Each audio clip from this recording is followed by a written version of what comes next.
But here we have the S&P, the Nikkei, and the Eurozone. If you pare back any one of these countries and look underneath, these are cap-weighted indices. Does everyone know what cap-weighted means? That means the biggest companies have an outsized effect on what happens to the index itself. So small companies, even though they might all be negative, may not affect other than bringing the big positive down, right? So if you have 20 companies in the S&P that are doing really, really well, which is what we have, it pulls the entire index up, even if everything else is flat. Does that make sense? So in May of this last year, 2014, someone did a study of all the stocks in the S&P and said the bottom half of them were negative. So half the stocks in the S&P negative, the rest of them positive, and the top 50 really positive. So that affects the end result. You just look at, the S&P, it's up 11.5. That's great, but that's not really what's going on in the S&P or the economy. And we know this, especially here when we think about what's going on in the economy. Japan, Eurozone, we'll talk a little bit more on the Eurozone in a second, okay? America is the cleanest, dirty shirt. That analogy has been used for 5 years. Okay, and this is some of the basic data: GDP, unemployment, what's the other one? Inflation. And you can see the United States is the only one where GDP has been solid or is solid. Everyone else is trying to get it to go. And right now we see this euro area inflation right here, this little green one.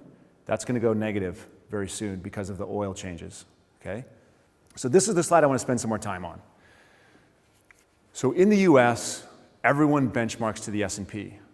And if you benchmark to the S&P and you think about, and every question I have in the last 3 months is how are we doing relative to the S&P? And I've got clients just like they did in 1999 and 1998, just like they did in housing in 2007, 2006, saying, how come we're not more exposed to the S&P 500? And the answer to that is, well, commitment to diversification. Does everyone remember 2009, 2008, 2009?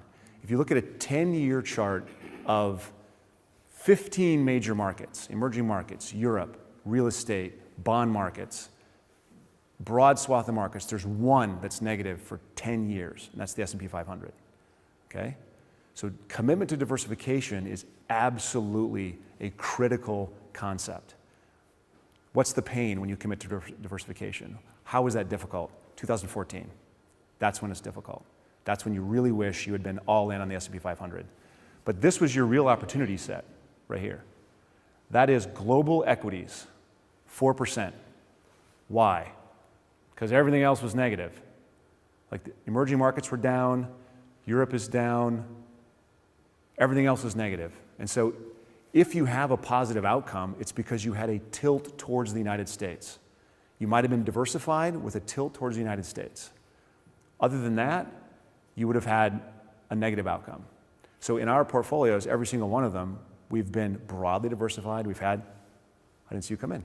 We've had all kinds of equity exposure from frontier markets to emerging markets to European markets to US markets with a tilt towards US markets, which means when you benchmark a portfolio, you should look at the total opportunity set, which is this, right?